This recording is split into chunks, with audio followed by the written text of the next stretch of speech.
హనుమాన్ జయంతి భారతదేశంలో అత్యంత పవిత్రమైన పండుగలలో ఒకటి. ఈ పండుగను భక్తి, శక్తి, ధైర్యానికి ప్రతీక అయిన హనుమంతుడు జన్మదినంగా గొప్పగా జరుపుకుంటారు. హనుమంతుడు అంజనాదేవి మరియు వాయుదేవుడి పుత్రుడు. చిన్ననాటి నుంచే అతడు అసాధారణ శక్తులను ప్రదర్శించాడు. సూర్యుడిని పండుగ భావించి తినడానికి ప్రయత్నించిన కథ అతని అపార శక్తికి నిదర్శనం. హనుమంతుడు కేవలం బలశాలి మాత్రమే కాకుండా పరమ భక్తుడిగా కూడా ప్రసిద్ధి చెందాడు.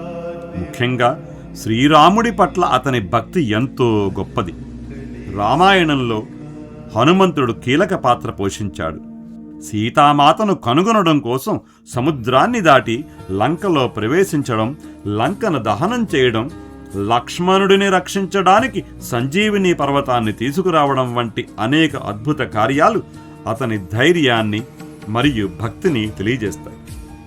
హనుమాన్ జయంతి రోజున భక్తులు ఎంతో భక్తి శ్రద్ధలతో పూజలు నిర్వహిస్తారు.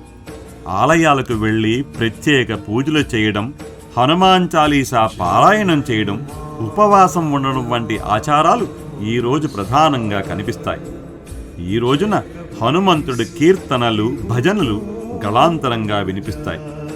చాలా ప్రాంతాల్లో శోభాయాత్రలు కూడా నిర్వహిస్తారు. ముఖ్యంగా ఆంజనేయ స్వామి ఆలయాల్లో భక్తుల రద్దీ ఎక్కువగా ఉంటుంది. హనుమంతుడిని శక్తి, ధైర్యం, విశ్వాసానికి ప్రతీకగా భావిస్తూ ప్రజలు తమ జీవితంలో ఉన్న కష్టాలను తొలగించుకోవాలని ప్రార్థిస్తారు. హనుమంతుడి ఆశీర్వాదంతో భయం తొలగిపోతుందని, ధైర్యం పెరుగుతుందని విశ్వసిస్తారు. హనుమాన్ జయంతి మనకు ఆధ్యాత్మికంగా ఎంతో గొప్ప సందేశాన్ని ఇస్తుంది. హనుమంతుడు తన జీవితమంతా సేవాభావంతో గడిపాడు. అతను ఎప్పుడూ గర్వం లేకుండా వినయంతో ఉండేవాడు. అతని జీవితంలో ముఖ్యమైన విలువలు భక్తి, విధేయత, నిజాయితీ మరియు సేవ. మనం కూడా హనుమంతుడిని ఆదర్శంగా తీసుకుని మన జీవితంలో ఈ విలువలను పాటిస్తే విజయాన్ని సాధించగలం. ఈ పండుగ మనకు చెబుతున్నది ఏమిటంటే, నిజమైన భక్తి మరియు విశ్వాసం ఉంటే ఏ కష్టాన్నైనా అధిగమించవచ్చు. అందుకే హనుమాన్ జయంతి కేవలం పండుగ మాత్రమే కాదు, మన జీవితానికి మార్గదర్శకంగా నిలిచే ఒక ఆధ్యాత్మిక వేడుకగా భావించబడుతుంది.